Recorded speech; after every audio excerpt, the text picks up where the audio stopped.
Huh. Let's do this. Usually there's like a welcoming committee in these towns. So I'm wondering if I'm gonna... There we go. Oh! That's not the kind of welcoming committee I was expecting. What the hell did they do here? You must be one of the new settlers. Welcome to Gilded Vale. You'll be pleased to know that we've had some recent vacancies here. Yeah.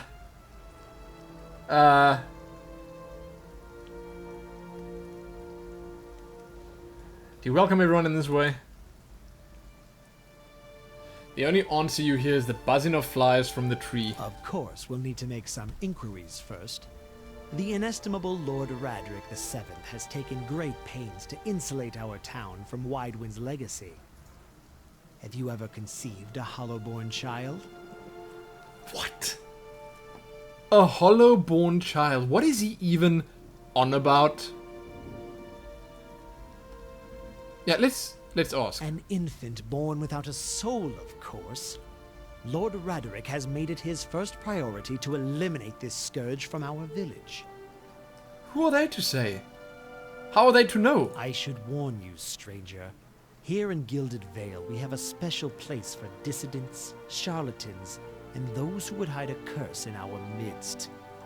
He steps to the side and inclines his head ever so slightly towards the deformed tree. His lordship's wife is with child and due any day now. Without his approval, I shan't be able to find you a permanent settlement. It will have to wait until after the birth. We can continue our interview then, after the bell tolls from Radric's hold to signal my lord's new heir. In the meantime, you can find temporary accommodations at the inn just southwest of here. I don't like this guy. I'm gonna be perfectly honest right now. I really don't like this guy. Also, I feel like it's a terrible idea telling him about the Beerwick. Because if he's hunting down Hollowborns, and how is he going to respond to someone that was in a Beerwick? Let's see what he has to say about the Hollowborns. He blinks. I forget that you foreigners do not have this curse in your homelands. The Hollowborn have been the scourge upon Deerwood, or Direwood, for almost 15 years now. Children born without souls. How does that affect them? Pitiful, dumb things that breathe barely, but do not truly have... Oh. Oh. Well, without a soul? Some say the Hollowborn are a disease. Some say that they are punishment from the gods. Those are not Hollowborn children, so what are they doing hung up there? Are they the parents of the Hollowborn? I guess so. In truth, no one knows. Yeah, those are the parents. But they began spreading after the Saints' War. And so the name, Widewind's Legacy, stuck in honor of that foul, blasphemous pretender. Yeah, he's not angry. He's not happy, this guy. Urgit. Is that his name, Urgit? Lord Radric's decrees may seem strict at times, but he has our best interests at heart. If you have any other questions, don't hesitate to ask. It's important that everyone in the Gilded Vale understands our rules. I still don't know if I should be saying anything about this to anyone. I'm gonna tell him this, though. I'm gonna say I've been feeling strange ever since a close call with the Beerwick. Whatever your problem, it sounds like a matter for an animancer. However, the only animancer in Gilded Vale isn't in any condition to speak. Consider yourself fortunate. After she failed Lord Radric, we saw to it that she wouldn't profit from the misplaced trust of others. A bad cure is often worse than none at all. I guess. But if you're set on finding a bottle of troll piss or a dead Audra pebble to rub on your forehead, you're welcome to check her pockets. A little corpse stink is nothing when you're digging for shit. My advice, however, is to be satisfied that you escaped and leave it at that. Okay. Wow. Way to make a guy feel at home. Or girl. Girl and her dog. Before I go, I saw several people. Do I want to say this to him? Let's do it. You'll want to mind where you mention that trespassing on Ingwithan ruins is illegal. Not to mention dangerous. You probably saw someone attempting some new ritual to appease the gods.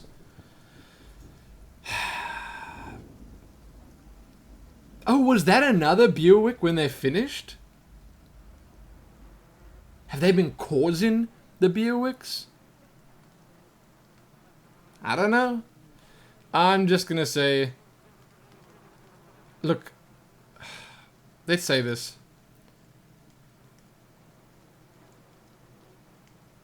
He polishes his spectacles on his sleeve. If you'd been that close to a BioWare, you wouldn't be standing here. Well, I guess my two companions... Keep out of... Out of what? They weren't so lucky. Listen. Listen what?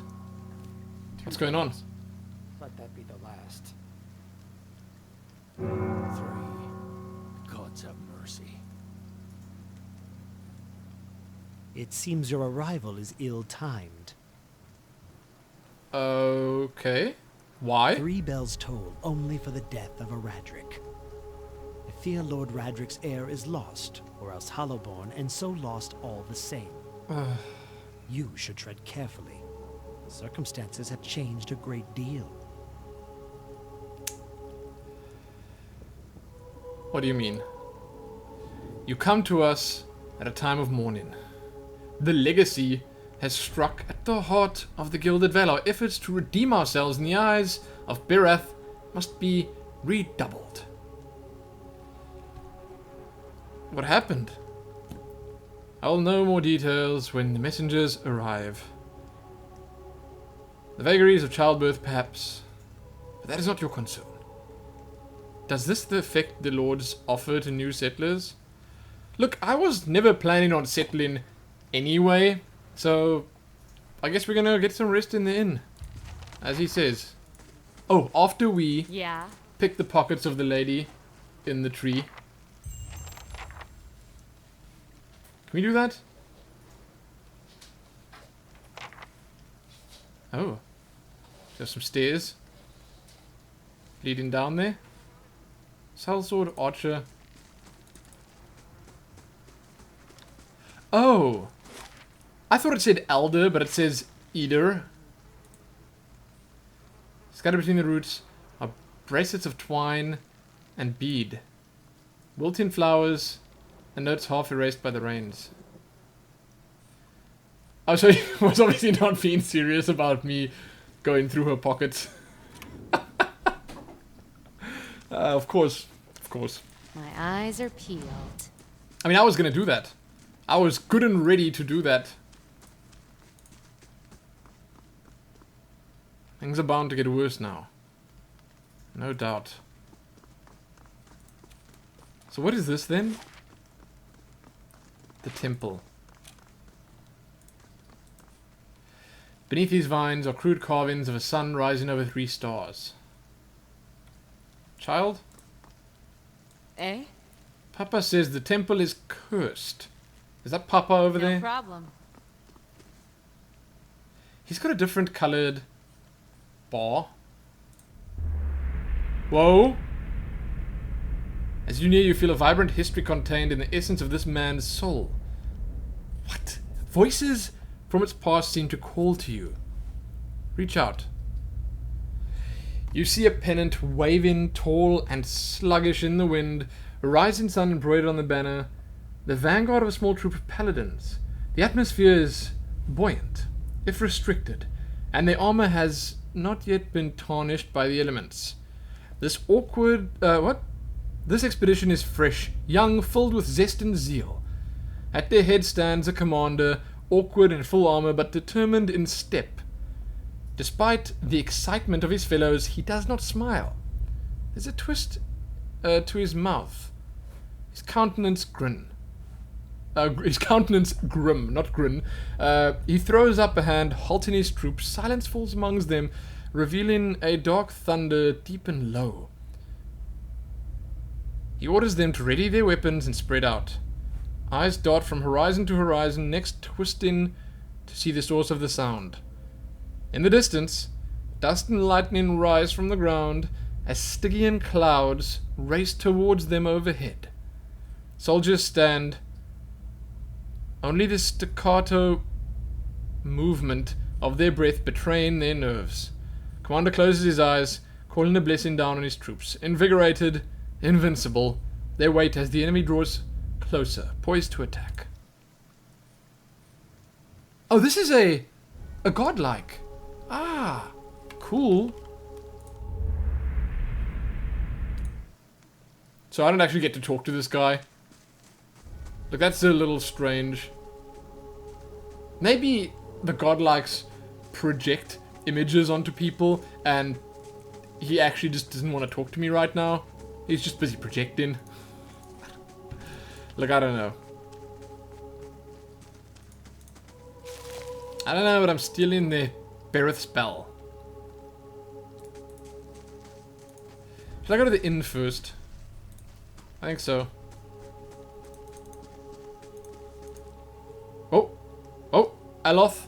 Aloth's got a pretty picture. You see 4 people gathered by the door of the inn.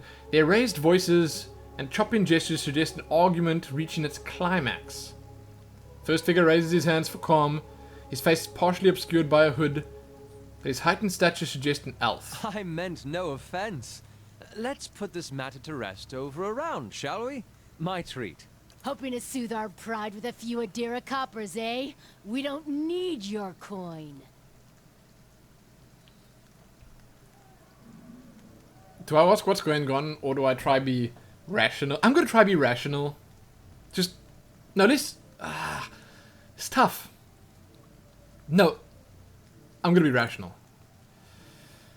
One of the other men glares at the hooded elf. His eyes are red from drink, but his gaze is focused. We're humble folk, but we're no fools. Not like he thinks. Mocking us while he shelters in our village. What? We don't take to that kind of talk from foreigners. Especially not Adirans. Go on. Adirans. Say it again. I'm itching for an excuse. Fie, you're itching for the kindling touch of your sister, you cocksfeather!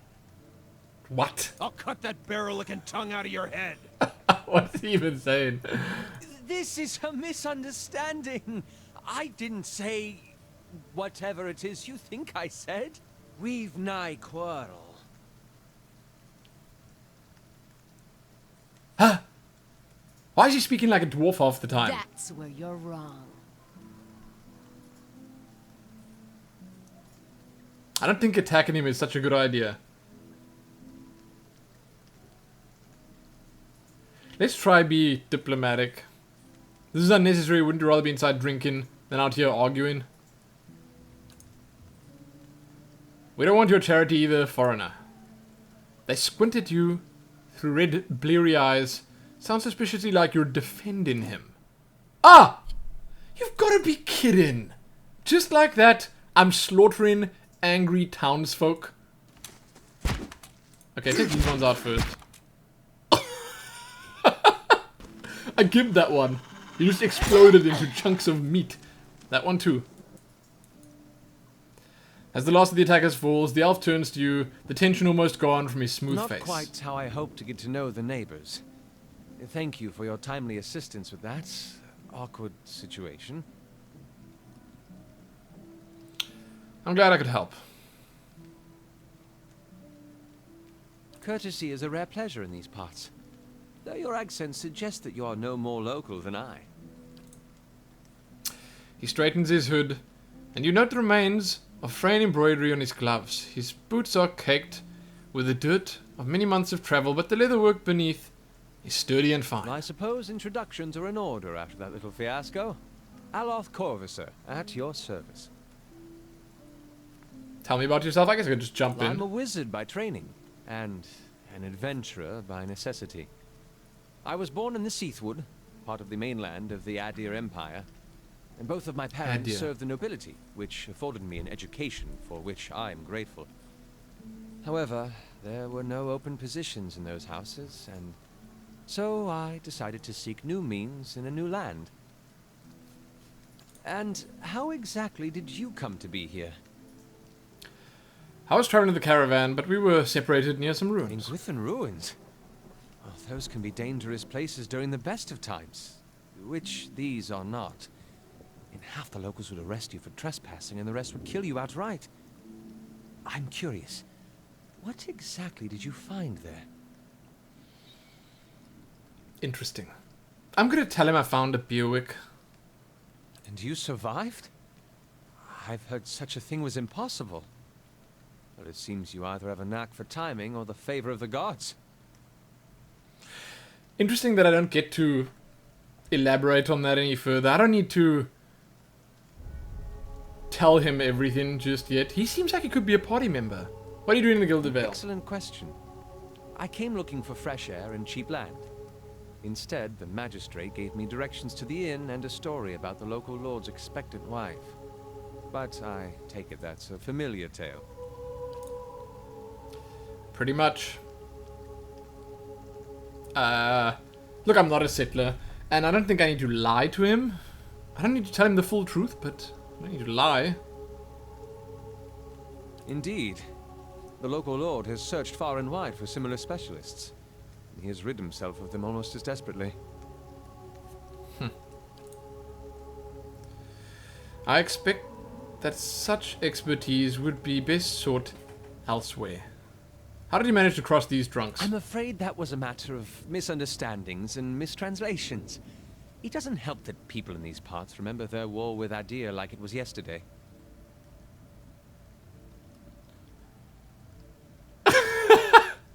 Wow. I mean, do I want to go diplomatic here? You did rather make a rather lewd suggestion regarding the one aggressor's own sister. Let's go. Ah, that. As I tried to tell them, they misheard me. Happens all too easy after a few pints. And the accent doesn't help, dude. Okay, I heard the same thing. For just a moment, he looks at you as he's about to say something else. His expression brightens with mischief, but before he can speak, he forces a tight smile, biting his lip so hard you expect to see blood. Finally, his face relaxes. He shakes his head. I should speak more clearly next time. My apologies. You don't exactly look like a settler. Begging your pardon, but neither do you. Yet, circumstances can find a person in the strangest of places. I should get going. As should I, given recent events. It's just as well. I've had enough of the watered wine and lumpy beds at the inn. They say even the owner tired of the place. Just up and left one day. It explains quite a lot about the upkeep. Perhaps I could join you. I could use a change of scenery, and I find it's better to travel in numbers. Okay. Let's go. Excellent. I shall follow you. Just like that, he's gonna follow Got me. A new party member. So he's a wizard. Nice. Cool. Keen. I've got more life than him. That's strange. How's that possible? I guess it's just the class because... Wow. I mean... He has pretty high stats all around. Sure. Are we just going to leave the pieces of these villages here? I guess I'm fine with that. Got it. The Black Hound and... Yeah. Sure. Now, are we going to go inside? Windows are clouded with a haze of accumulated smoke and cooking grease. Let's head in.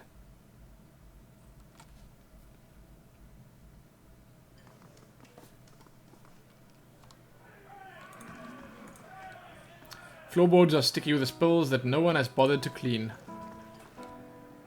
Oh, it's Pasca. Greetings. Nice. Hello and welcome to... Inky looks up. Oh, it's you! Tenfrith told us what you did for him. It's such a relief to have him back. I can't thank you enough. Moderate positive. Okay. Consider yourself a favorite of the house. Discounts on drinks, rooms. Tenfrith said He wanted to whip up something nice for you. He's already back to work in the kitchen. So what did you like?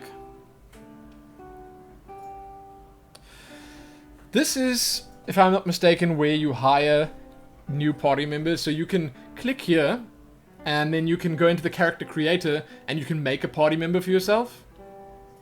I don't want that. I'm going to recruit party members that have already been set up by the game with stories and everything. So that's how I'm going to stick with it. But it's nice that you got the option.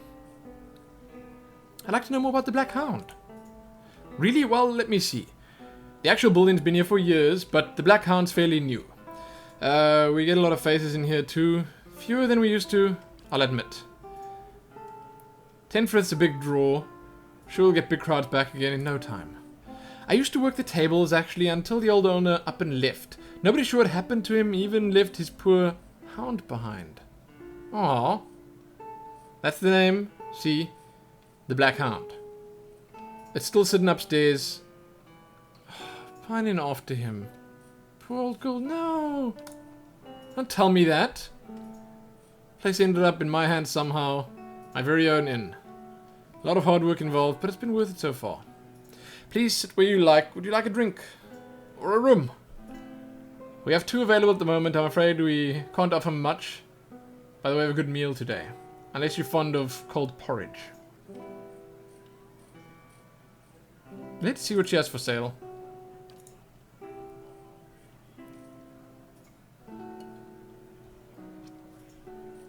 I don't think I need any of that. I also don't know if I should be selling these things to her.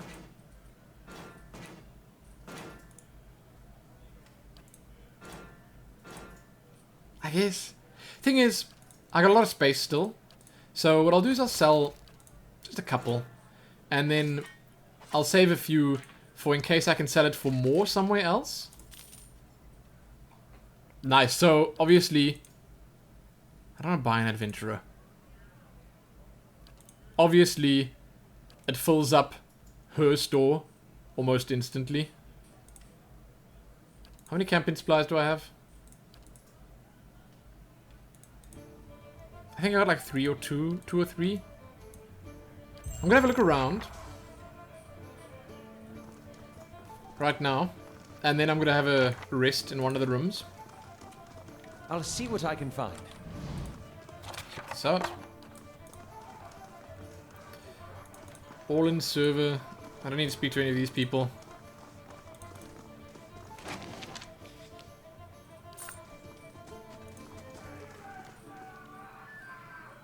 These ones have different colors again. Why? As you near, you feel vibrant history containing the essence of this woman's soul again. You see a woman emptying her satchel onto her bed, taking stock of her inventory. Potions, bandages, tinctures, and herbs are scattered throughout her room haphazardly. She bites her lip, head tilted to the side, considering something. She begins to repack one item after another, careful deliberation undercut by shaking hands. Each item has a clearly marked place, but no matter how she repacks it, she isn't satisfied.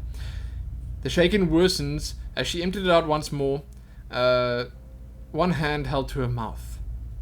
Tears eke from her eyes as she gives up all semblance of order and shoves everything she can in the satchel, grabbing it and running out of the bare house.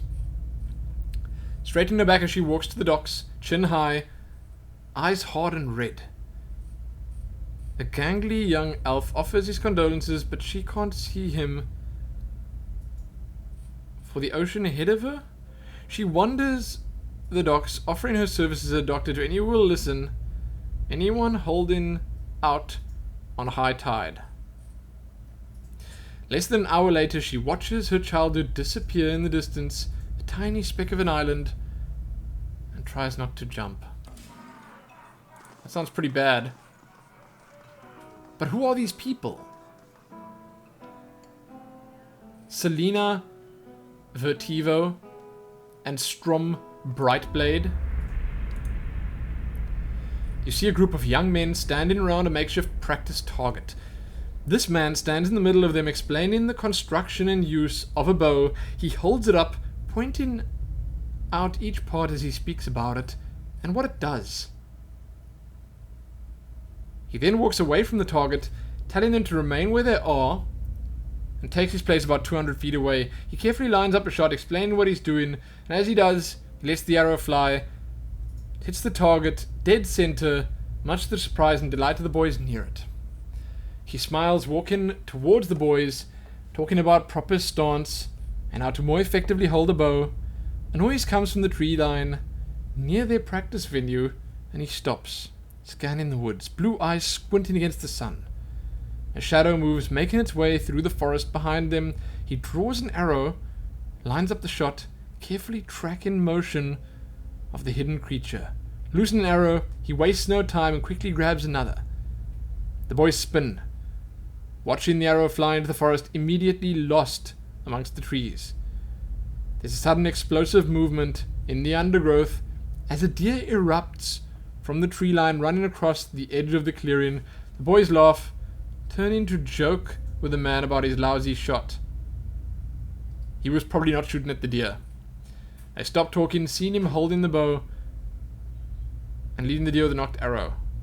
They drop to the ground as he looses this last arrow, which flies true and strikes the deer right behind its shoulder, piercing heart and lungs, dropping it dead almost immediately. The boys stare at the deer for a few seconds, then slowly turn to look at the man, newfound respect in their eyes. He smiles again and breathes a quiet sigh of relief. Yeah, He probably missed the first one on purpose. no problem. Let's be honest for a second here. To put on a show.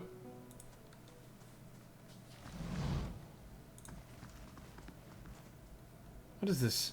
Caruza? Grab a drink, friend. Not much else of worth in this town. Says the woman from Thane.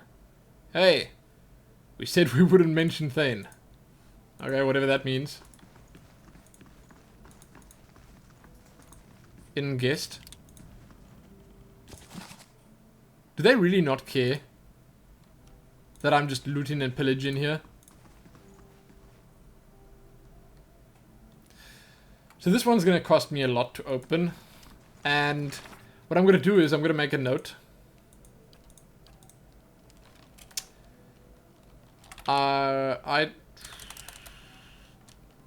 don't know, notes? What do I call it? Chest in Black Hound Inn.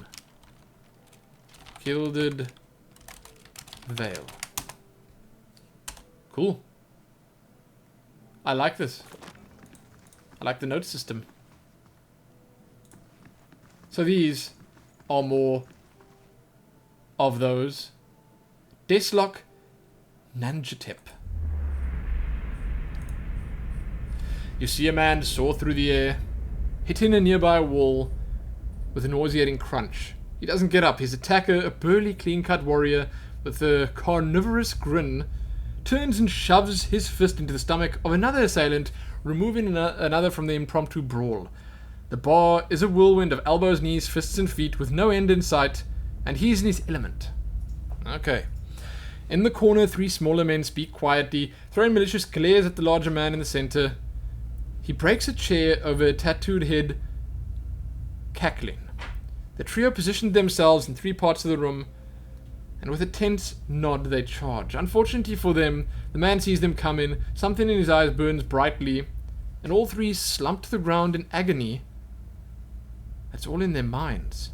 The burly man bows to a room of the unconscious and incapacitated before sauntering out. Off-key whistle trailing behind him.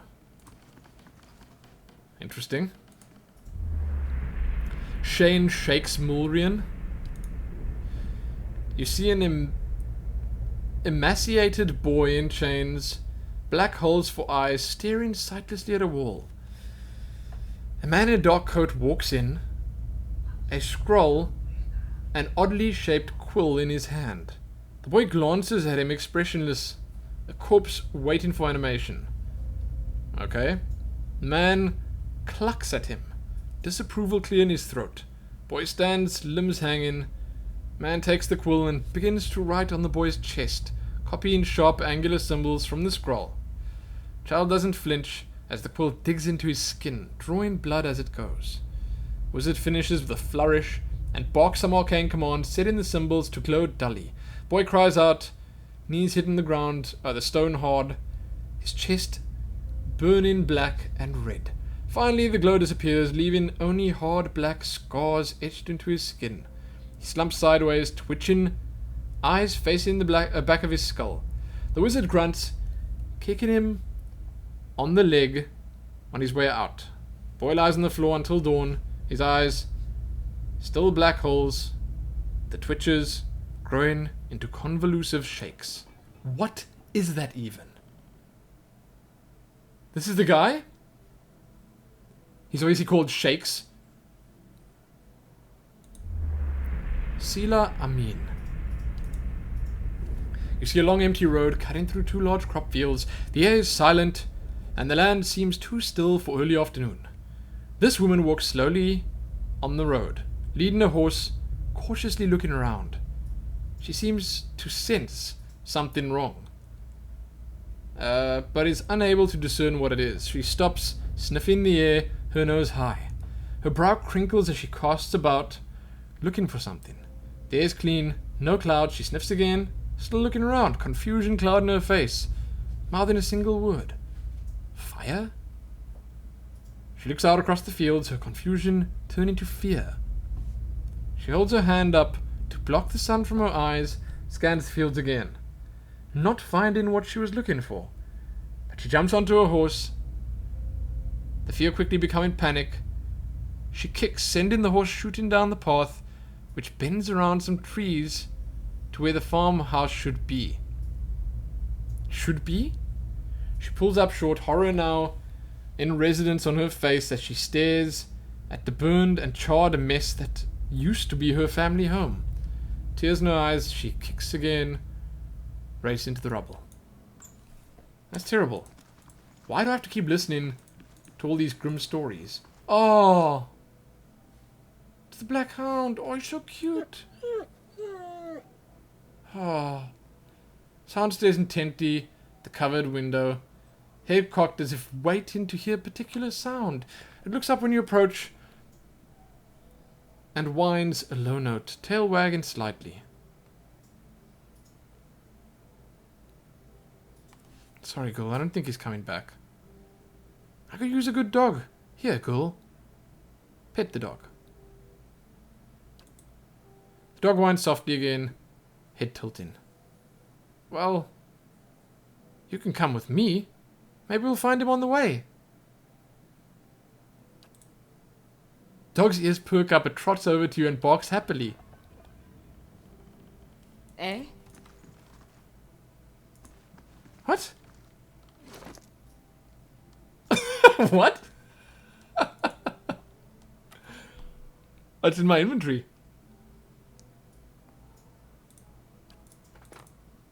Oh! Oh, there he is! Oh, it's so cute! Oh! I've got the Black Hound! It's a little friend for Nero. His bones are covered in tiny bite marks. Oh, tiny bite marks. Nice and quiet. That's so cute. Oh, come with me, little guy. Man, the Black Hound. That's the best. That really is the best. So glad that you can have pets. I know the collector's edition had a miniature giant space hamster or something like that. I don't know. But this is much nicer. Or is it a piglet?